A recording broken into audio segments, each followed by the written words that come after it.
आमा हजुर नमस्ते। नमस्ते। कस्तो छ अहिले हजुरलाई? आराम भयो। हजुर के समस्या लिएर हाम्रो क्लिनिकमा आउनु भएको थियो? मैले ढाडको लागि हड्डी दुख्थ्यो, ढाड गल्थ्यो यहाँको म्याम। ढाड दुख्थ्यो, हड्डी गल्थ्यो है? हजुर ढाड गल्थ्यो। कति सेसनसम्म यहाँ हाम्रो क्लिनिकमा आएर थेरापी गराउनु भयो?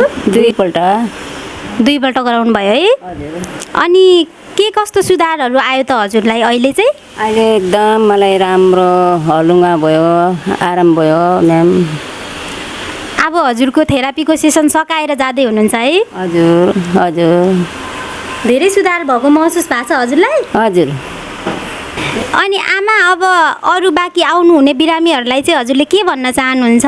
म यस्तो ठाउँमा गएँ, मलाई राम्रो भयो, हड्डीको बिमारी राम्रो हुँदो रहेछ भन्छु। अझै पनि भनिराखेको छु, कोही ठाउँ साथीहरू भेट्यो भने के गर्छु कसो गरेर भन्छ।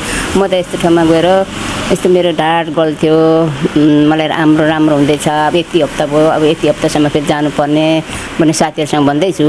हो र हो भन्दा हो भनिराखेको छ। अझै पनि भनिजान्छु म साथीहरूलाई भेट्यो भने। हजुर आफू निको भएरै अरूलाई भन्दै हुनुहुन्छ नि हैन? हजुर भन्छु। ल ठिक छ। हजुर।